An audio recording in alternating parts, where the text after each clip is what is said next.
الحمد لله نحمده ونستعينه ونستغفره ونؤمن به ونتوكل عليه ونعوذ بالله من شرور أنفسنا ومن سيئات أعمالنا من يهده الله فلا مضل له ومن يضلله فلا هادي له ونشهد أن لا إله إلا الله وحده لا شريك له ونشهد أن سيدنا نبينا شفيعنا حبيبنا مولانا محمدا عبده ورسوله صلى الله عليه وسلم. أما بعد فأعوذ بالله من الشيطان الرجيم. بسم الله الرحمن الرحيم.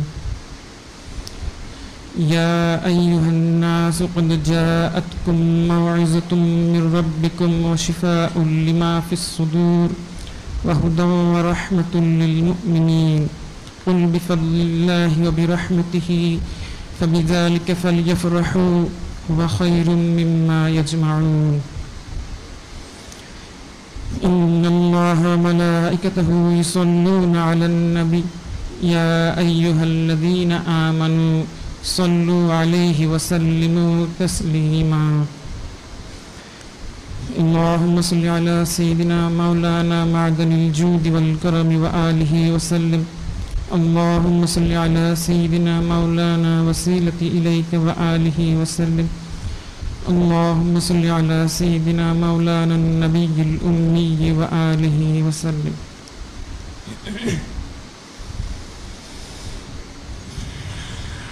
আজকে আমার আলোচনার বিষয় হচ্ছে আমাদের উপর নূরে মুজাসসাম হাবিবুল্লাহ হুজুর পাক সাল্লাল্লাহু আলাইহি ওয়াসাল্লাম ওনার হক মোবারক সম্পর্কে। হক সম্পর্কে জানতে হলে প্রথমে যেটা জানতে হবে, হক আসলে কিভাবে তৈরি হয়। হক তৈরি হয় উপকারের মাধ্যমে, অর্থাৎ কেউ যদি আমাদেরকে উপকার করে তাহলে আমাদের উপর উপকারকারীর প্রতি একটা হক তৈরি হয়। মূলত আমাদের উপর যত হক রয়েছে সব হকই এইভাবেই উপকারের মাধ্যমে তৈরি হয়েছে। সেটা পিতামাতার হক বলি, আত্মীয় স্বজনের হক বলি, পাড়া প্রতিবেশীর হক বলি, সব হকই এইভাবেই উপকারের মাধ্যমে তৈরি হয়েছে। আবার যে যত বড় উপকার করে তার প্রতি তত বড় হক তৈরি হয়, আর যে যত ছোট করে তার প্রতি তত ছোট হক তৈরি হয়। উদাহরণস্বরূপ বলা যেতে পারে, আমরা জানি পিতামাতার হকটা হচ্ছে আত্মীয় স্বজন পাড়া প্রতিবেশীর হকের চাইতে বড়, কারণ পিতামাতা আমাদের যে উপকারটা করেছেন সেটা পাড়া প্রতিবেশী আত্মীয় স্বজনের উপকারের চাইতেও বড়। কীভাবে বড়? সেটা হচ্ছে পিতামাতা আমাদের যে উপকারটা করেছেন সেটা হলো ওনারা আমাদেরকে জন্ম দিয়েছেন। ওনারা যদি আমাদেরকে এই উপকারটা না করতেন, অর্থাৎ আমাদের জন্ম না দিতেন, তাহলে আমাদের অস্তিত্বই থাকতো না। আর পাড়া প্রতিবেশী আত্মীয় স্বজন তারা আমাদের যে উপকারটা করে সেই উপকারটা যদি না করতো তাহলে আমাদের হয়তো অসুবিধা হতো বা অনেক সমস্যাও হয়তো পড়তে হতো, কিন্তু অস্তিত্বের সংকটে পড়তে হতো না। যার কারণে পিতামাতার উপকারটা বড়, বিধায় ওনাদের হকটাও বড়। এখন এখান থেকে যদি আমরা যেটা বুঝতে পারতেছি সেটা হলো যে উপকারের মাধ্যমে হক তৈরি হয়, আর হকের মাত্রা দিয়ে উপকারের মাত্রা দিয়ে হকের মাত্রাটা নির্ধারণ হয়।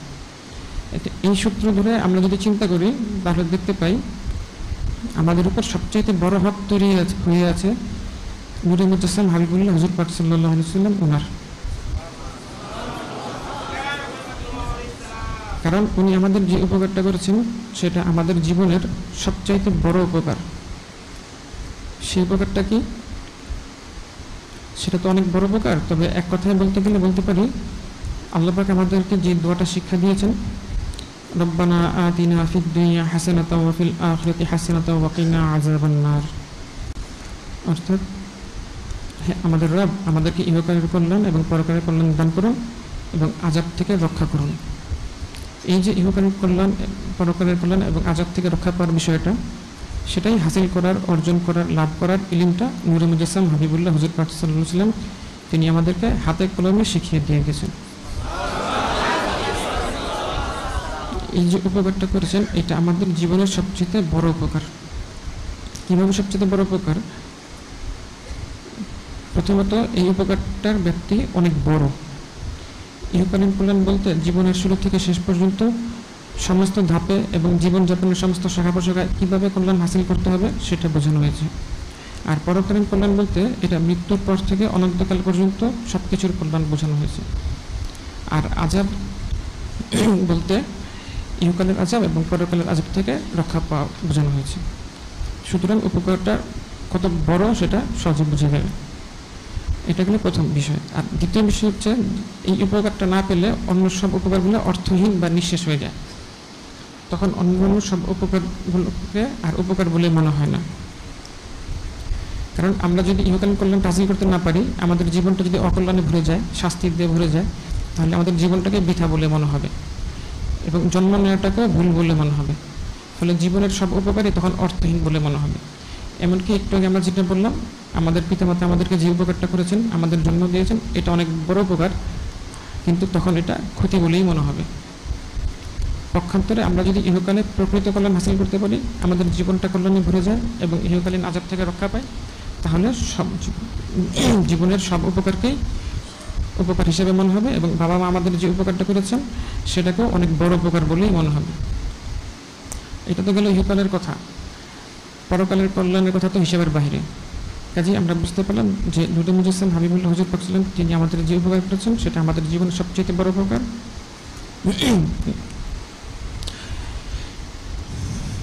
আচ্ছা, এখন কথা হচ্ছে যে এই এত বড় উপকারটা তিনি কিভাবে করলেন, সেটা মহান আল্লাহ পাক রব্বুল আলামিন তিনি আমাদেরকে জানিয়ে দিয়েছেন। ইয়াতলু আলাইহিম আয়াতিহি ওয়া ইউযাক্কিহিম ওয়া ইউআল্লিমুহুমুল কিতাবা ওয়াল হিকমাতা ওয়া ইন কানু মিন ক্বাবলু লাফি দালালিম মুবিন। এখানে যেটা বলা হচ্ছে যে ইয়াতলু আলাইহিম আয়াতিহি, তিনি আমাদেরকে আয়াত শরীফ তিলাওয়াত করে শিখিয়েছেন। ওয়া ইউযাক্কিহিম, এবং আমাদের অন্তরগুলো পরিশুদ্ধ করেছেন। অর্থাৎ আমাদের অন্তরে যে ভুল বিশ্বাস, বদ আকীদা, কুসংস্কার, জাহিলিয়াত বিদ্যমান ছিল, যেগুলো আমাদের সঠিক বুঝকে ক্ষতিগ্রস্ত করে এবং আমাদের ইহকাল এবং পরকালের কল্যাণ হাসিল ক্ষেত্রে বাধা হয়ে দাঁড়ায়, সেগুলো তিনি দূর করে দিয়েছেন। এবং ইউআল্লিমুহুমুল কিতাবা ওয়াল হিকমাতা, এবং তিনি আমাদেরকে সম্মানিত কিতাব এবং হিকমত শিক্ষা দিয়েছেন। অর্থাৎ তিনি আমাদেরকে ইহকালের কল্যাণ কী এবং পরকালের কল্যাণ কী এবং কীভাবে হাসিল করতে হয় সেটা হাতে কলমে শিখিয়েছেন। ওয়া ইন কানু মিন ক্বাবলু লাফি দালালিম মুবিন, পূর্বে আমরা বিভ্রান্ত ছিলাম, অর্থাৎ ইহকালের কল্যাণ এবং পরকালের কল্যাণ হাসিল করা আমাদের পক্ষে সম্ভব ছিল না। এই বিষয়টা আরও সুনির্দিষ্ট করে অন্যত্র আল্লাহ পাক ইরশাদ মোবারক করেন, ইয়া'মুরুহুম বিল মা'রুফ ওয়া ইয়ানহাহুম আনিল মুনকার ইউহিল্লু লাহুমুত তাইয়্যিবাতি ওয়া ইউহাররিমু আলাইহিমুল খাবাইসা ওয়া ইয়াদউ আনহুম ইসরাহুম ওয়াল আগলাল আল্লাতী কানাত আলাইহিম। এখানে বলা হচ্ছে যে ইয়া'মুরুহুম বিল মা'রুফ ওয়া ইয়ানহাহুম আনিল মুনকার, যে নূরে মুজাসসাম হাবিবুল্লাহ হুজুর পাক সাল্লাল্লাহু আলাইহি ওয়াসাল্লাম তিনি আমাদেরকে সৎ কাজে আদেশ করেছেন এবং অসৎ কাজে নিষেধ করেছেন। অর্থাৎ তিনি আমাদেরকে প্রথমে শিক্ষা দিয়েছেন যে এটা সৎ কাজ, এটা তোমরা করো। তিনি আমাদেরকে শিক্ষা দিয়েছেন যে এটা অসৎ কাজ, এটা তোমরা করো না। আমরা কিন্তু জানতাম না কোনটা সৎ কাজ এবং কোনটা অসৎ কাজ, কোনটা সদাচরণ, কোনটা অসদাচরণ, কোনটা ভদ্রতা, কোনটা অভদ্রতা। শুধুমাত্র ওনার কারণে আজকে আমরা সৎ হওয়ার সুযোগটা পেয়েছি, ভদ্র হওয়ার সুযোগটা পেয়েছি। ওয়া ইউহিল্লু লাহুমুত তাইয়্যিবাত ওয়া ইউহাররিমু আলাইহিমুল খাবাইসা, এবং তিনি আমাদের জন্য পবিত্র জিনিসকে হালাল করেছেন এবং অপবিত্র জিনিসকে হারাম করেছেন। অর্থাৎ তিনি আমাদেরকে শিখেছেন এটা পবিত্র, তোমরা এটা গ্রহণ করো, এবং তিনি আমাদেরকে শিখেছেন এটা অপবিত্র, তোমরা এটা গ্রহণ করো না। আমরা তো জানতাম না কোনটা পবিত্র কোনটা অপবিত্র। তিনি এই পবিত্রতা এবং অপবিত্রতা শেখানোর মাধ্যমে দিয়ে আমাদেরকে সভ্যতা শিখিয়েছেন, আমাদেরকে সভ্য করেছেন। তিনি যদি আজকে দয়া করে আমাদেরকে এই পবিত্রতা অপবিত্র শিক্ষা না দিতেন, তাহলে আজকে আমরা নাপাক থাকতাম, আমরা পোকামাকড় খেতাম, আমরা অসভ্য থাকতাম। শুধুমাত্র ওনার কারণে আজকে আমরা সভ্য হওয়ার সুযোগ পেয়েছি। ওয়া ইয়াদউ আনহুম ইসরাহুম ওয়াল আগলাল আল্লাতী কানাত আলাইহিম, এবং তিনি আমাদের কাজের বোঝা এবং হাত পায়ের বেড়ি সরিয়ে দিয়েছেন। অর্থাৎ তিনি আমাদের এই সমস্ত তালিম দেওয়ার মাধ্যমে জীবনযাপন সহজ করে দিয়েছেন এবং ইহকালীন পরকালীন কল্যাণ হাসিলের সমস্ত বাধা দূর করে দিয়েছেন। এই যে তিনি এত বড় উপকার করলেন, আমরা কিন্তু ওনার কাছে এই উপকারগুলো চাইনি, আমাদের চাওয়ার আকলও ছিল না। বিনা চাওয়াতেই তিনি আমাদেরকে এত বড় উপকার করে দিয়েছেন, কারণ তিনি হচ্ছেন রহমতুল লিল আলামিন। তিনি কেবল নিজ দয়ায় আমাদের এই উপায়গুলো উপর করেছেন, আমাদের কোনো কারণ না। শুধু এতটুকুই না, তিনি আমাদের এত বড় উপকার করতে গিয়ে আমাদের জন্য অনেক কষ্ট করেছেন, অনেক জুলুম সহ্য করেছেন। উদাহরণস্বরূপ বলা যেতে পারে শিহাব আবু তালেবের ঘটনা এবং তাইফের ঘটনা। শিহাব আবু তালেবে কাফেররা ওনাকে আগে থেকেই তো অনেক জুলুম করতো, অনেক কিছু করতো। যখন নাকি পরবর্তীতে শিহাব আবু তালেবে গেলেন, তখন ওরা খাদ্য পানীয় আটকে রাখছিল জুলুম করা, কষ্ট দেওয়ার জন্য। এইভাবে একদিন দুদিন না, 3 বছর ওনাদেরকে এইভাবে খাদ্য পানীয় আটকে রেখেছিল। আর তাইফের ঘটনা তো আরো কঠিন। উনি গেলেন তাদেরকে দিন ইসলামের দাওয়াত দিতে, দাওয়াত তো কেবল করলোই না, উল্টা আরো আজে বাজে কথাবার্তা বলে, বেয়াদবিমূলক কথাবার্তা বললো। একটা পর্যায়ে পাথর মারা শুরু করলো, বৃষ্টির মতো পাথর মারা শুরু করলো। ফলশ্রুতিতে নূরুল মুজাসসাম হাবিবুল্লাহ হুজুর পাক সাল্লাল্লাহু আলাইহি ওয়া সাল্লাম নূরুল মুজাসসাম জিসিম মুবারক থেকে নূরুল নাজাত মুবারক অর্থাৎ রক্ত মুবারক ঝরতে শুরু করলো। এমনকি ওনার নালেন মুবারকের সাথে ওনার দারাজাত মুবারক লেগে গেল। আল্লাহ পাক ফেরেশতা পাঠিয়েছিলেন, পাহাড়ের ফেরেশতা বলেছিলেন যে আপনি বললে ওদেরকে ইয়ে করে দেওয়া হবে, মিশিয়ে দেওয়া হবে, মিটিয়ে দেওয়া হবে। উনি বললেন যে আমি চাই এদের বংশধর থেকেই এমন লোক আসুক যারা নাকি ইসলাম গ্রহণ করবে এবং মুসলমান হবে। উনি শাস্তিটা চাইলেন না, এরপরে উনি দোয়াই করে দিলেন। তো উনি আমাদের জন্য এত কষ্ট করেছেন, অথচ উনি হচ্ছেন হাবিবুল্লাহ, উনি হচ্ছেন সৃষ্টির মূল।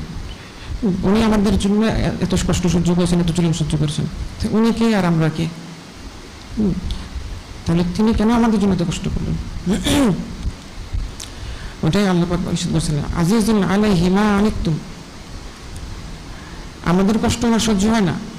হারিসুন আলাইকুম, উনি আমাদের কল্যাণ চান, উনি চান আমরা ইহকালে পরকালে কল্যাণ লাভ করি, আমরা আযাব থেকে মুক্ত থাকি। রাউফুর রহিম, এবং উনি মুমিনদের জন্য রাউফুর রহিম, অর্থাৎ উনি রহমত করেই আসলে কাজটা করেছেন। এখানে অন্য কোনো কারণ নাই, একদম মানে শুধুমাত্র রহমতের জন্য উনি কাজটা করছেন, এখানে আর কোনো ব্যাখ্যা নেই। এখন কথা হচ্ছে যে নূরুল মুজাসসাম হাবিবুল্লাহ হুজুর পাক সাল্লাল্লাহু আলাইহি ওয়াসাল্লাম তিনি যে আমাদের জন্য এত কষ্ট করে করলেন এবং এত বড় উপকার করলেন, তাহলে ওনার হকটা কত বড় হবে এবং কত বেশি হবে, সেই হকগুলো কি আমরা জানি? সেই হকগুলো নিয়ে আজকে আমার আলোচনা।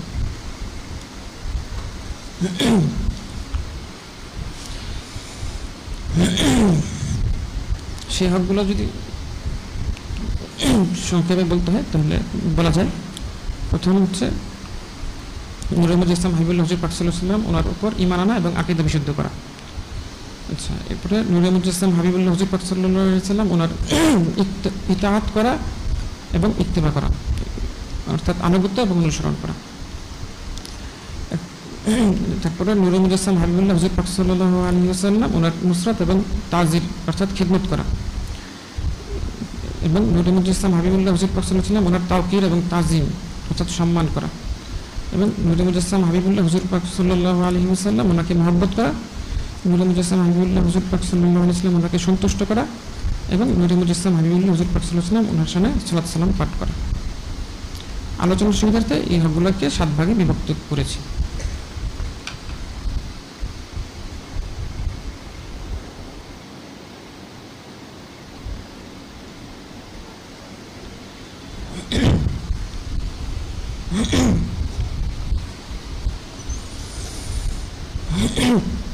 আচ্ছা, প্রথমে যেটা ছিল যে নূরুল মুজাসসাম হাবিবুল্লাহ হুজুর পাক সাল্লাল্লাহু আলাইহি ওয়াসাল্লাম ওনার উপর ঈমান আনা এবং আকীদা বিশুদ্ধ করা। এই সম্পর্কে আল্লাহ পাক রব্বুল আলামিন তিনি পবিত্র সূরা আরাফ শরীফের 158 নম্বর আয়াত শরীফে ইরশাদ মোবারক করেন, কুল ইয়া আইয়ুহান নাস ইন্নী রাসূলুল্লাহি ইলাইকুম জামিআন আল্লাযী লাহু মুলকুস সামাওয়াতি ওয়াল আরদ লা ইলাহা ইল্লা হুয়া ইহয়ী ওয়া ইউমীত ফাআমিনু বিল্লাহি ওয়া রাসূলিহিন নাবিয়্যিল উম্মি। আচ্ছা, এখানে বলা হচ্ছে যে কুল ইয়া আইয়ুহান নাস, আচ্ছা হাবিব সাল্লাল্লাহু আলাইহি ওয়াসাল্লাম আপনি মানুষদেরকে বলে দিন, ইন্নী রাসূলুল্লাহি ইলাইকুম জামিআ, যে আমি তোমাদের সকলের প্রতি রাসূল হিসেবে প্রেরিত হয়েছি মহান আল্লাহ পাক ওনার পক্ষ থেকে। আল্লাযী লাহু মুলকুস সামাওয়াতি ওয়াল আরদ, যিনি আসমান জমিনের মালিক, লা ইলাহা ইল্লা হুয়া ইহয়ি ওয়া ইউমীত, তিনি ছাড়া কোনো ইলাহ নেই এবং তিনি হায়াত দেন এবং তিনি মৃত্যু দেন। ফাআমিনু বিল্লাহি ওয়া রাসূলিহিন নাবিয়্যিল উম্মি, কাজেই তোমরা ঈমান আনো আল্লাহ পাকের প্রতি এবং নবিয়ুল উম্মি অর্থাৎ হুজুর পাক সাল্লাল্লাহু আলাইহি ওয়াসাল্লাম মূল নবী ওনার উপর। এখানে যেটা বলা হচ্ছে যে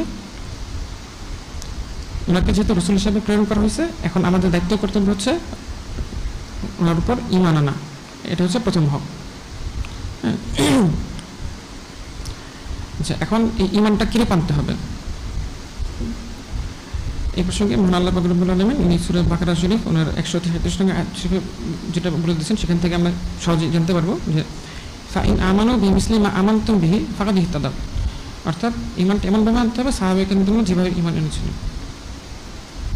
তাহলে এখন দেখি সাহাবায়ে কেরাম কীভাবে ঈমান এনেছিলেন।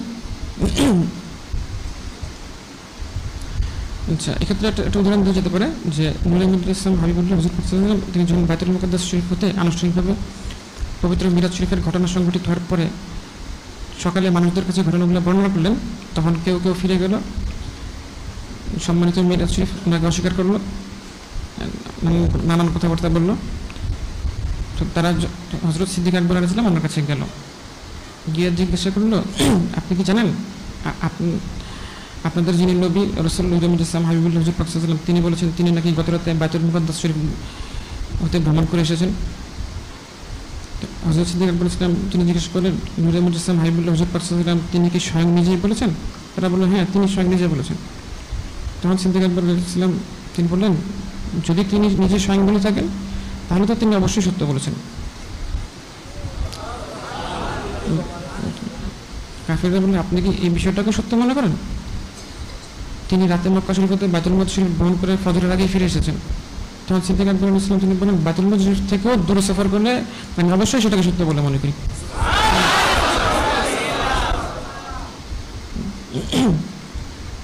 হযরত সিদ্দিক আকবর ইসলাম তিনি আরো বলেন, সকাল সন্ধ্যা আসমানের খবর অর্থাৎ ওহী আসা, ফেরেশতা আসা, আমি তো এগুলো সত্য বলে মনে করি, তাহলে ওইটা কেন মনে করবো না?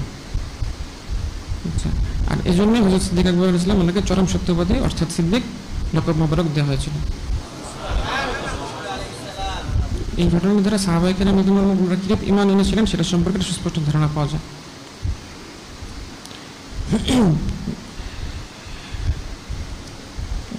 ওনারা নূরে ইসলাম হাবিবুল্লাহ হুজুর পাক সাল্লাল্লাহু আলাইহি ওয়াসাল্লাম ওনার প্রতি এমনভাবে ঈমান এনেছেন যে মিরাজ শরীফের মতন যে বিষয়গুলো সাধারণ মানুষের আকলের ধারণা, সেটাও ওনারা বিনা চুলচারা সত্য বলে মেনে নিয়েছেন। মূলত এই ওনাদের মতন ঈমান আমাদের আনতে পারলেই আসলে ঈমান আনার যে হক সেইটা আদায় হবে।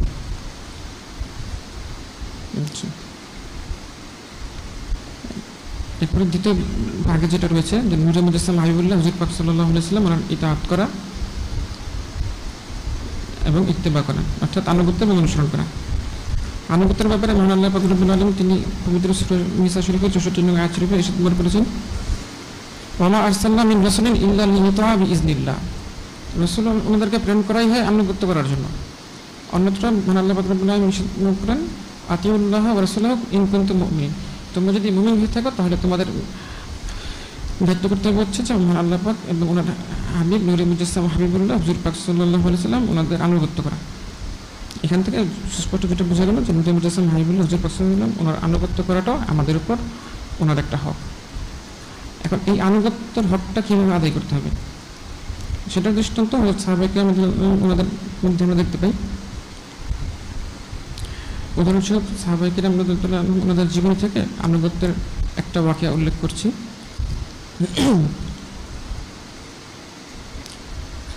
মুতার জিহাদের পূর্বে নূরে মুহাম্মদ ইসলাম হাবিবুল্লাহ হুজুর পাক সাল্লাল্লাহু আলাইহি ওয়াসাল্লাম তিনি ইরশাদ মোবারক করলেন, এই যুদ্ধে হযরত যায়েদ ইবনে হারিসা রাদিয়াল্লাহু আনহু উনি পতাকা ধরবেন, অতঃপর তিনি শহীদ হলে জাফর রাদিয়াল্লাহু আনহু পতাকা ধরবেন এবং তিনি শহীদ হয়ে গেলে আব্দুল্লাহ ইবনে রাওয়াহা রাদিয়াল্লাহু আনহু উনি পতাকা ধরবেন।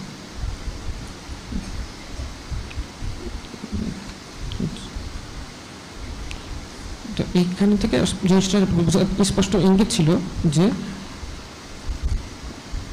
যায়েদ ইবনে হারিসা রাদিয়াল্লাহু আনহু শহীদ হয়ে যাবেন এবং জাফর রাদিয়াল্লাহু আনহু শহীদ হয়ে যাবেন এবং আব্দুল্লাহ ইবনে রাওয়াহা রাদিয়াল্লাহু আনহু ওনার কাছে শেষ পর্যন্ত যাবে। তো ওনারা কিন্তু এটা বুঝতেই পারতেছিলেন, কিন্তু ওটা ওনারা বুঝে, ওটা ওনারা জেনে ওনারা জিহাদে গিয়েছিলেন এবং কোনো রকম কোনো কথাবার্তা ওনারা বলেননি, এবং ওনারা এটার উপরে ইস্তেকামত ছিলেন। এবং ওনারা কিন্তু পরিবার সন্তান ছিলেন, ওনারা কিন্তু ওটা ওনাদের পরিবার সন্তান আল্লাহ পাক এবং ওনার হাবিব নূরুল ইসলাম হাবিবুল্লাহ হুজুর পাক সাল্লাল্লাহু আলাইহি ওয়াসাল্লাম ওনাদের জিম্মায় রেখেই ওনারা গিয়েছিলেন। তাহলে এখন ফিকির করতে হবে যে আমাদেরকে নূরুল ইসলাম হাবিবুল্লাহ হুজুর পাক সাল্লাল্লাহু আলাইহি ওয়াসাল্লাম কেমন আনুগত্য করতে হবে। ওনারা কিন্তু জানতেন যে ওনারা গেলে আর ফিরে আসবেন না, জানটা দিয়ে দিতে চলে যাবে। জান দেওয়া কিন্তু অনেক কঠিন বিষয়, কিন্তু ওনারা জেনেই ওইটা গেছেন। আচ্ছা, এরপরে আসি ইত্তেবা বা অনুসরণের আলোচনায়। এই হক সম্পর্কে মহান আল্লাহ পাক রব্বুল আলামিন তিনি কালামুল্লাহ শরীফ সূরা আরাফ শরীফের 158 নং আয়াত শরীফের মাধ্যমে আমাদেরকে জানিয়ে দিয়েছেন। মূলত এই আয়াত শরীফে দুইটা হকের কথা বলা আছে। একটা হচ্ছে নূরুল ইসলাম হাবিবুল্লাহ ওনাকে পাওয়ার কারণে ঈমান আনতে হবে, যেটা আমরা পূর্বে আলোচনা করেছি, এবং আরেকটা হচ্ছে ওনার ইত্তেবা বা অনুসরণ করতে হবে, যেটা আমি এখন আলোচনা করব। বিষয়টা পরিষ্কার হওয়ার জন্য আমি আয়াত শরীফটা আবারও পাঠ করছি। قل يا أيها الناس إني رسول الله إليكم جميعا الذي له ملك السماوات والأرض لا إله إلا هو يحيي ويميت فآمنوا بالله ورسوله النبي الأمي الذي يؤمن بالله وكلماته واتبعوه لعلكم تهتدون। আচ্ছা, এখানে প্রথম অংশ তো ঈমানের কথা বলা হয়েছে যে আমিনু বিল্লাহি নবিল উম্মি, পরের অংশ বলা হচ্ছে যে ওয়াত্তাবিউহু, অর্থাৎ তোমরা ওনার ইত্তেবা করো, লাআল্লাকুম তাহতাদুন, তাহলে তোমরা হিদায়াত প্রাপ্ত হবে, অর্থাৎ হকটা তখন আদায় হবে আর কি। আচ্ছা, এই আয়াত শরীফের মাধ্যমে মহান আল্লাহ পাক তিনি আমাদেরকে জানিয়ে দিয়েছেন যে নূরুল ইসলাম হাবিবুল্লাহ হুজুর পাক সাল্লাল্লাহু আলাইহি ওয়াসাল্লাম ওনাকে পার করে আমাদের আরেকটা হক হলো ইত্তেবা করা। আচ্ছা, এই ইত্তেবাটা কীভাবে করতে হবে এটা আমরা সাহাবায়ে কেরাম ওনাদের জীবনী মোবারকে দেখতে পাই, এবং এক্ষেত্রে ফারুক কাজী মুসলিম ওনার একটা বাণী মোবারক আছে। উনি বলছিলেন যে শাইউন সানাউন নবী সাল্লাল্লাহু আলাইহি ওয়াসাল্লাম ফালা নুহিব্বু আন নাতরুকাহু, যে কাজটা নূরুল ইসলাম হাবিবুল্লাহ হুজুর পাক সাল্লাল্লাহু করেছেন সেইটাকে তরক করা বা ছেড়ে দেওয়াটা আমরা পছন্দ করি না, অর্থাৎ করাটাই আমরা পছন্দ করি। এক্ষেত্রে উদাহরণ দেওয়া যেতে পারে যে একবার নূরুল ইসলাম হাবিবুল্লাহ হুজুর পাক সাল্লাল্লাহু আলাইহি ওয়াসাল্লাম উনি একবার আংটি মোবারক পড়লেন, তখন সব সাহাবায়ে কেরাম ওনার অনুসরণে আংটি মোবারক পড়া শুরু করলেন। এরপর আবার উনি আংটি পরা বাদ দিয়ে দিলেন, আবার সবাই বাদ দিয়ে দিলেন। উনি কিন্তু কাউকে আদেশও করেন নাই, নিষেধও করেন নাই, উনি পড়া শুরু করে দিয়েছেন, সবাই পড়া শুরু করে দিয়েছেন। উনি পড়া বাদ দিয়ে দিয়েছেন, সবাই সব পড়া বাদ দিয়ে দিয়েছেন। ওনারা সবাই এইভাবে অনুসরণ করতেন। আরেকটা ঘটনা বলা যেতে পারে, এটা ওই সিদ্দিক আকবর আলাইহিস সালাম ওনার বিশাল শরীফের ঘটনাটা, এটা আমরা অনেকেই জানি যে ওনার বিশাল শরীফের আগ মুহূর্তে একদম অন্তিমকালে উনি মুমিনিন সালিসা সিদ্দিক আলাইহিস সালাম ওনাকে জিজ্ঞেস করছিলেন যে নূরুল ইসলাম হাবিবুল্লাহ হুজুর পাক সাল্লাল্লাহু আলাইহি ওয়াসাল্লাম ওনাকে যে কাফন মোবারক পরানো হয়েছে ওখানে কয় কাপড় ছিল? তো উনি বললেন 3 কাপড়। আচ্ছা, তো পরে জিজ্ঞেস করলেন ওনার মিসাল শান মোবারক প্রকাশ করেন ওই দিন কী বার ছিল? তিনি বললেন যে ইয়ামুল ইসনাইন আজিম। তো জিজ্ঞেস করলেন যে আজকে কী বার? তো বললেন যে ইয়ামুল ইসনাইন আজিম। তখন উনি বললেন যে আজকে যদি আমার যদি আজকে মিসাল শরীফটা হতো। চিন্তা ফিকিরের বিষয় যে ওনার একদম শেষ সময়, এই সময় তো মানুষের শরীর আসলে অনেক অসুস্থ থাকে, অনেক দুর্বল থাকে, ওই সময় ওনার ইত্তেবা করার খেয়াল ছুটে যায় না।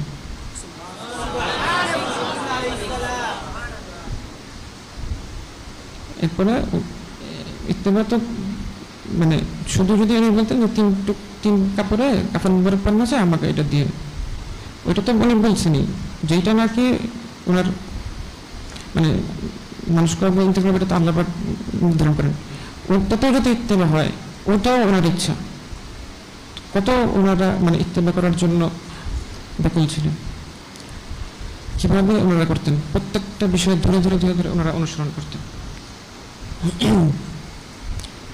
যে আমাদেরও এখান থেকে শিখতে হবে যে আসলে আমাদেরও এইভাবে অনুসরণ করতে হবে।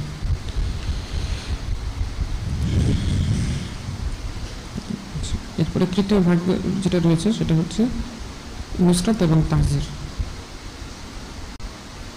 মহান আল্লাহ পাক তিনি সূরা আরাফ শরীফের 157 নং আয়াত শরীফে এসে মনে করেন ফাল্লাযিনা আমানু বিহি ওয়া আযযারুহু ওয়া নাসারুহু ওয়াত্তাবাউ নূরাল্লাযী উনজিলা মাআহু উলাইকা হুমুল মুফলিহুন। যারা নূর মুজাসসাম হাবিবুল্লাহ হুজুর পাক সাল্লাল্লাহু আলাইহি ওয়া সাল্লাম ঈমান এনেছেন, ওনাকে সম্মান করেছেন এবং ওনার খিদমত আঞ্জাম দিয়েছেন এবং সেই নূরের অনুসরণ করেছেন যা ওনার সাথে অবতীর্ণ হয়েছে, ওনারই সফল কাম। এই আয়াত শরীফ হচ্ছে ওই আয়াত শরীফের পরের অংশ যেটা আমি পূর্বে বলেছি, যেখানে বলা হয়েছিল তিনি আমাদেরকে সৎ কাজ এবং অসৎ কাজ চিনিয়েছেন, পবিত্রতা অপবিত্রতা শিখিয়েছেন, আমাদের কাঁধের বোঝা এবং হাত পায়ের বিরুদ্ধ দূর করেছেন। সেই আয়াত শরীফেরই পরের অংশ। এখানে বলা হচ্ছে যে আমাদের করণীয় কি? আমাদের করণীয় হচ্ছে এই যে নূর মুজাসসাম হাবিবুল্লাহ হুজুর পাক সাল্লাল্লাহু আলাইহি ওয়া সাল্লাম আমাদেরকে এত শিক্ষা দিলেন, সেই জন্য আমাদের করণীয় হচ্ছে নূর মুজাসসাম হাবিবুল্লাহ হুজুর পাক সাল্লাল্লাহু আলাইহি ওয়া সাল্লাম ওনার নুসরাত এবং তাজির করা, অর্থাৎ ওনার খিদমত করা এবং ওনার সাথে নাজিলকৃত নূর মুবারক অর্থাৎ পবিত্র কোরআন শরীফ অনুসরণ করা। তাহলে আমরা সফলকাম হতে পারবো, অর্থাৎ তাহলেই হক আদায় হবে।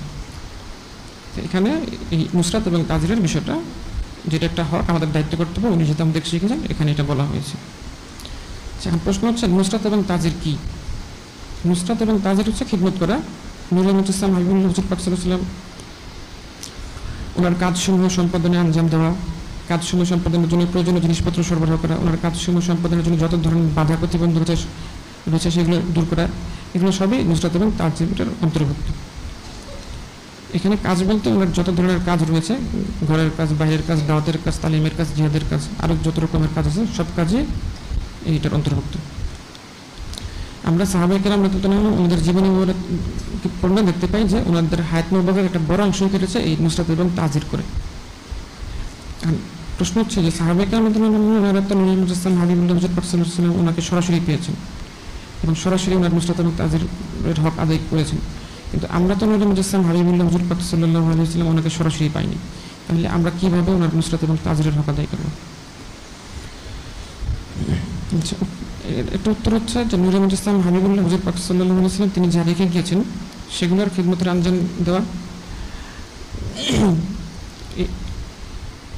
যে ইলম, তালিম, আদর্শ, সুন্নাত, দ্বীন, দাওয়াত এগুলো রেখে গেছেন, এগুলোর খিদমতের আঞ্জাম দেওয়া, ওনার প্রচার প্রসার করা, অর্থাৎ নূর মুজাসসাম হাবিবুল্লাহ হুজুর পাক সাল্লাল্লাহু আলাইহি ওয়া সাল্লাম ওনার প্রচার প্রসার করা, ওনার হকসমূহ মানুষকে জানানো, ওনার বিরোধিতাকারীদের প্রতিহত করা, ওনার রেখে যাওয়া বিষয়সমূহের যারা বিরোধিতা করে তাদের প্রতিহত করা, এগুলোর মাধ্যমে আমরা নুসরাত এবং তাজিরের হক আদায় করতে পারি।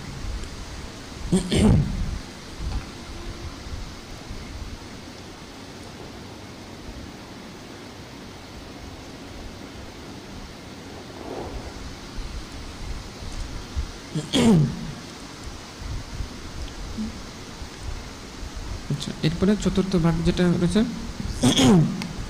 নূর মুজাসসাম হাবিবুল্লাহ হুজুর পাক সাল্লাল্লাহু আলাইহি ওয়াসাল্লাম ওনার তাওকির এবং তাজিম অর্থাৎ সম্মান করা।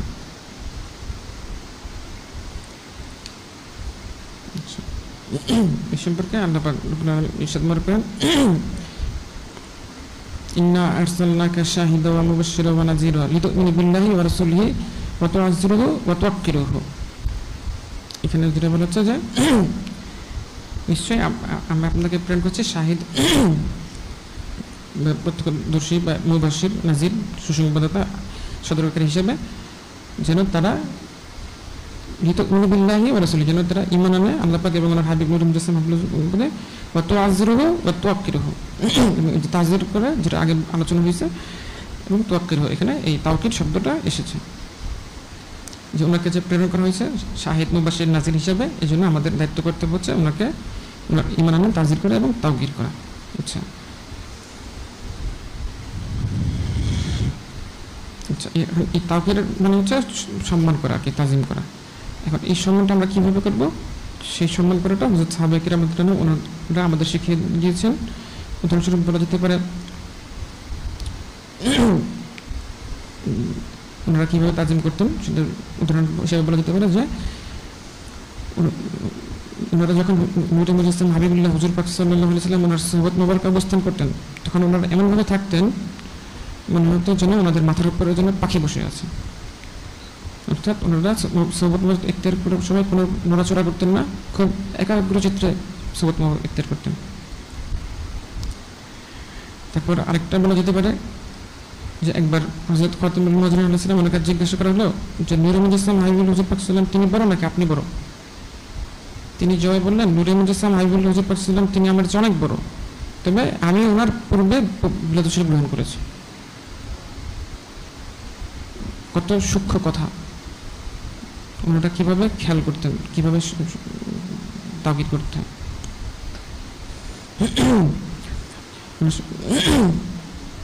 আরেকটা উদাহরণ দেওয়া যেতে পারে যে ওনাদের এই সম্মান প্রদর্শনের বিষয়টা। হযরত উরওয়া ইবনে মাসউদ রাদিয়াল্লাহু আনহু উনি ঈমান আনার পূর্বে উনি হুদায়বিয়ার সন্ধির সময় কুরাইশদের পক্ষ থেকে প্রতিনিধি হিসেবে এসেছিলেন। তখন পরে যাওয়ার পরে যখন নাকি কুরাইশদের কাছে ফিরে গেলেন, উনি গিয়ে বললেন যে হে আমার কওম, মহান আল্লাহ পাক ওনার কসম, আমি দুনিয়ার অনেক শাসকদের কাছে প্রতিনিধি হয়ে গিয়েছি, কায়সার, কিসরা, নাজ্জাশী রহমতুল্লাহ ওদের কাছেও আমি প্রতিনিধি হিসেবে গিয়েছি, কিন্তু নূরে মুজাসসাম হাবিবুল্লাহ হুজুর পাক সাল্লাল্লাহু আলাইহি ওয়াসাল্লাম ওনাকে হযরত সাহাবায়ে কিরাম রাদিয়াল্লাহু আনহুম ওনারা যেভাবে তাজিম তাকরীম মোবারক করেন সেভাবে আমি আর কাউকে করতে দেখিনি। এবং উনি আবার বলতেছেন যে মহান আল্লাহ পাক ওনার কসম, তিনি যখনই ওনার সম্মানিত মহাপবিত্র নূর বারাকাত মোবারক অর্থাৎ থুতু মোবারক ফেলেন তখন ওনাদের কেউ না কেউ তা ওনাদের হাতে নিয়ে নিতেন। মানে হুজুর পাক সাল্লাল্লাহু আলাইহি ওয়াসাল্লাম ওনাকে তো সম্মান করতেনই, ওনার নূর বারাকাত মোবারককে সম্মান করতেন, ওটা নিয়ে নিতেন এবং ওটা নিয়ে ওনারা ওনাদের চেহারা এবং শরীর মোবারকে মাখতেন।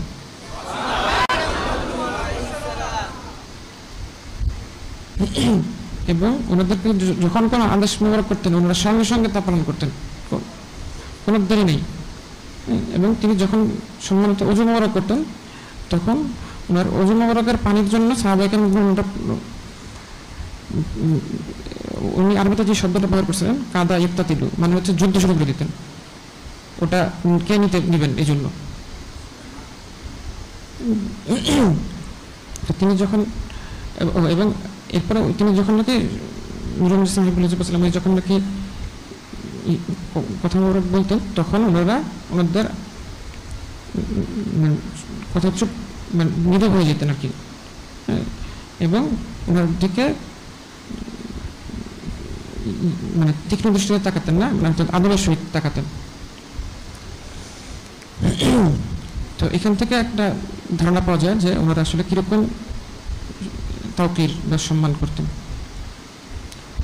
আমাদেরকে ওখান থেকে দেখে শিখতে হবে এবং সেই অনুযায়ী আমল করার কোশিশ করতে হবে। এরপরে পঞ্চম ভাগ যেটা আছে নূরে মুজাসসাম হাবিবুল্লাহ হুজুর পাক সাল্লাল্লাহু আলাইহি ওয়াসাল্লাম ওনাকে মহব্বত করা। আচ্ছা, এই প্রসঙ্গে হাদিস শরীফে ইরশাদ মোবারক হয়েছে লা ইউমিনু আহাদুকুম হাত্তা আকুনা আহাব্বু ইলাইহি মিন ওয়ালিদিহি ওয়া ওয়ালাদিহি ওয়ান নাসি আজমাইন, তোমরা ততক্ষণ পর্যন্ত মুমিন হতে পারবে না যতক্ষণ আমাকে নিজের পিতা মাতা সন্তান সন্ততি এবং সব মানুষের সাথে বেশি মহব্বত না করবে। এখানে ঈমান হতে পারবে না, মানে এখানে যেটা বলা হচ্ছে যে মানে এই হকটা আদায় না করলে ঈমানদারি হয়ে যাবে না, মানে মহব্বত করাটা এত গুরুত্বপূর্ণ।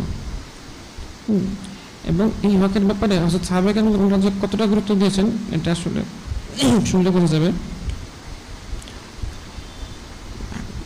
হাদিস শরীফে তো বলা আছে যে মানে ঈমান আনতে পারবে না সবকিছুর সাথে মহব্বত করতে,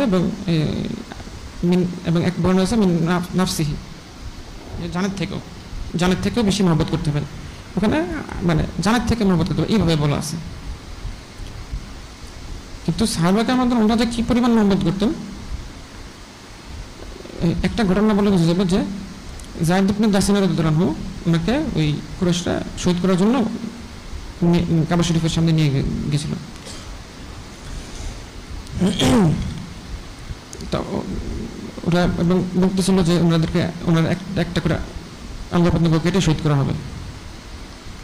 তো ওই সময় ওনাকে আবু সুফিয়ান রাদিয়াল্লাহু জিজ্ঞাসা করেছিলেন, উনি তখন ঈমান আনেন নাই, যে আপনি কি এটা পছন্দ করেন না, মানে উনি তো ওনার মতন করে বলতেছেন আর কি, তখন উনি ঈমান আনেন নাই যে নূরে মুজাসসাম হাবিবুল্লাহ হুজুর পাক সাল্লাল্লাহু আলাইহি ওয়াসাল্লাম ওনাকে আপনার জায়গায় আনা হলো, আপনি আরামে আপনার পরিবারের কাছে চলে গেলেন। ওটা শুনে উনি রাগান্বিত হয়ে গেছেন, বলছেন যে মহান আল্লাহর কসম হাবিবুল্লাহ হুজুর পাক সাল্লাল্লাহু আলাইহি ওয়াসাল্লাম হককে যেখানে আছেন ওখানেই থাকা অবস্থায় ওনার যদি একটা কাটার বিধে যদি ডিসেম্বর একটা কাটা বিধে আর এর বিনিময়ে যদি আমাকে পরিবার কাছে চলে যেতে সুযোগ দেওয়া হয় ওটাও আমি পছন্দ করবো না।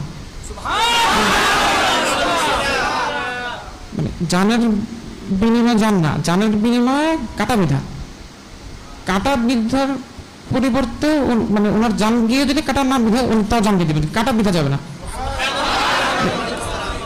মানে মাত্রাটা কি পর্যায়ের?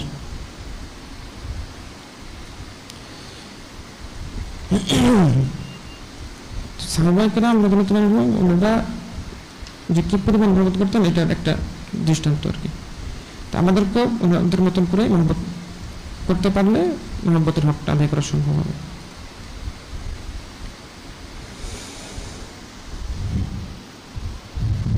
আচ্ছা, এরপর হচ্ছে ওনাকে সন্তুষ্ট করা।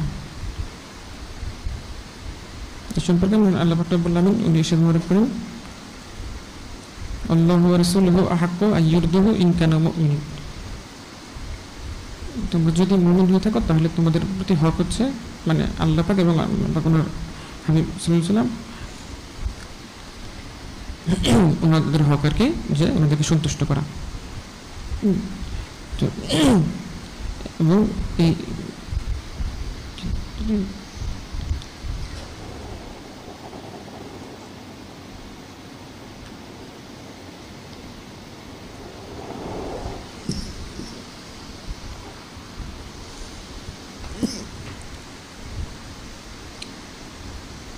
আর এই সম্মানিত হক আদায়ের ক্ষেত্রে সাহাবায়ে কেরাম ওনারা সবসময় কোশিশ করতেন এবং ওনারা সবসময় চেষ্টা করতেন যে আসলে কীভাবে ওনাদেরকে সন্তুষ্ট করা যায়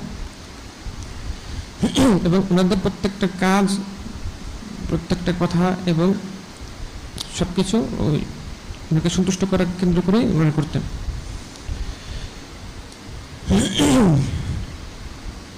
আচ্ছা, আমাদেরকে সবসময় এটা খেয়াল রাখতে হবে যে এখানে একটা নিয়তের একটা বিষয় আছে, আসলে এটা হলো নিয়তের সাথে সম্পর্কিত যে আমি যে কাজটা করতেছি এটা আসলে কোন নিয়তে করতেছি।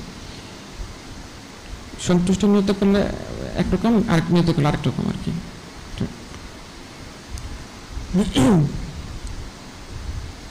আচ্ছা, আর সপ্তম ভাগে যেটা রয়েছে সেটা হচ্ছে যে সালাত সালাম পেশ করা।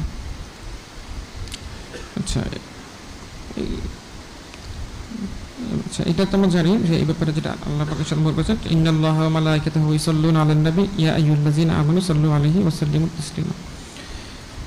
নিশ্চয়ই মহান আল্লাহ পাক তিনি এবং ফেরেশতা মুসলিম ওনারা নূরে মুজাসসাম হাবিবুল্লাহ উপর সালাত পাঠ করেন এবং ইমানদারকে বলেছে যে আমাদের দায়িত্ব করতে বলছে সালাত সালাম পেশ করা। এটা হলো আরেকটা হক এবং এই হকটা হচ্ছে আসলে অন্যান্য হকের যত ত্রুটি বিচ্যুতি আছে সেগুলোকে আসলে পূরণ করে দেয়। আমরা যত হক আদায় করি না কেন আসলে আমাদের হক আদায় হয় না, আসলে অনেক মূল ত্রুটি থাকে। এই সালাতটা হচ্ছে এরকম একটা বিষয় যেটার মাধ্যম দিয়ে আমাদের যে আসলে ত্রুটি বিচ্যুতিগুলো থাকে ওইটা আসলে এইটা ঘুচিয়ে দেয়। আচ্ছা, তো এটা কীভাবে করতে হবে এই ব্যাপারে হাদিস শরীফ তো আমরা সবাই জানি। উবাই ইবনে কাব রাদিয়াল্লাহু আনহু হাদিস শরীফ, উবাই ইবনে কাব রাদিয়াল্লাহু আনহু জিজ্ঞাসা করেন যে আমি তো অনেক বেশি বেশি দুরূদ শরীফ পড়তে চাই, তো কি পরিমাণ পড়ব? তখন উনি বললেন যে আপনার ইচ্ছা। হুজুর আসসালামু আলাইহি ওয়াসাল্লাম বললেন তাহলে আমি 1/4 পড়ি। উনি বললেন যে আপনার ইচ্ছা, বেশি করলে আপনার জন্যই ভালো। তো বললেন অর্ধেক। তো তখন বললেন আপনার ইচ্ছা, তবে বেশি করতে পারলে ওটা জন্য আরও ভালো। তারপরে বললেন 2/3। এরপরে তখনও বললেন আপনার ইচ্ছা, বেশি করতে পারলো এবং উনি বললেন যে আজরুল্লাহ সালাতে করলে আমি সবসময় আপনার জন্য দুরূদ শরীফ পড়ব। তখন তুমি যেটা বললেন যে তাহলে আপনার যাবতীয় আকাঙ্ক্ষা পূরণ হবে এবং গুনাহসমূহ ক্ষমা করে দেওয়া হবে। তো এই দুরূদ শরীফটা হচ্ছে এরকম একটা হক যেটা নাকি আসলে আমাদের অন্যান্য হক আদায়ের যে ত্রুটি বিচ্যুতি যেগুলো থাকে সেটা আসলে এটাতে গুছিয়ে দেওয়া হয় আর কি। আমরা তো আসলে কিছুই করতে পারি না, আমাদের পক্ষে কিছু করা সম্ভবও না, কিন্তু দুরূদ শরীফ পাঠটা হচ্ছে যে আল্লাহ পাক আসলে ওইটা আমাদের পক্ষ থেকে হুজুর সাল্লাল্লাহু আলাইহি ওয়াসাল্লামের কাছে যে সালাত সালামটা পেশ করেন ওইটাই আসলে এটা একটা হিসেবে যায় আর কি। আচ্ছা, এই ছিল আমাদের 7 ভাগে বিভক্ত হওয়া হক সমূহের আলোচনা। আচ্ছা, মূলত আমাদের জন্য আসলে দায়িত্ব করতে হচ্ছে যে নূরে মুজাসসাম হাবিবুল হুজুর পাক সাল্লাল্লাহু আলাইহি ওয়াসাল্লাম ওনার হক সমূহ আদায় আসলে প্রসেস করা। আর এটা হচ্ছে কি আসলে এই হক আদায় করাটা হলো দায়নি বিষয়। নামাজ যেমন আমাদের 5 ওয়াক্ত পড়তে হয়, 5 ওয়াক্ত পড়তে থাকতে হবে, এটাই কর্তব্য। ওইটা আল্লাহ পাক উনি নির্দেশ করেছেন, এটা ওনার হকের মধ্যে পড়ে। তো এরকম হুজুর পাক সাল্লাল্লাহু আলাইহি ওয়াসাল্লাম ওনার হকের মধ্যে যেটা পড়ে ওটা আসলে আমাদের দায়নি করতে থাকতে হয়। মানে এই একবার করলাম আরেকবার করলাম না, এটা তো আসলে হয় না। নামাজ 1 ওয়াক্ত পড়লে আরেক ওয়াক্ত পড়লে না, এটা হয় না আর কি, এটা সে হয় না, এটা হক আদায় হয় না। এখানে যে বিষয়টা আছে সেই বিষয়গুলো হলো সবগুলো ওই দায়মিতে মশগুল থাকার মতন থাকতে হবে আর কি, তখনই আসলে হক আদায় হবে। এরপরও ভুল ত্রুটি হবে, আমাদের ভুল ত্রুটি থাকে, আমাদের ভুল ত্রুটি আমাদের অনেক ঘাটতি আছে, অনেক নোকসানি আছে। ওইটা ঘোষণার জন্য এগুলো শেষে যেটা দুরূদ শরীফ সালাত সালাম যেটা ওইটা আদায় করতে হবে। কাজে যিনি খালিক মালিক রূপ মহাল্লা পাক বলেন সব আমাকে এবং ওনার হাবিব নূরে মুজাসসাম হাবিবুল্লাহ হুজুর পাক সাল্লাল্লাহু আলাইহি ওয়াসাল্লাম আমাদেরকে ওনার হক সমূহ আদায় করার কোশিশ মশগুল থাকার তৌফিক দান করুন এবং ওনাদের খালিস সন্তুষ্টি রিজামন্দি হাসিল করার তৌফিক দান করুন।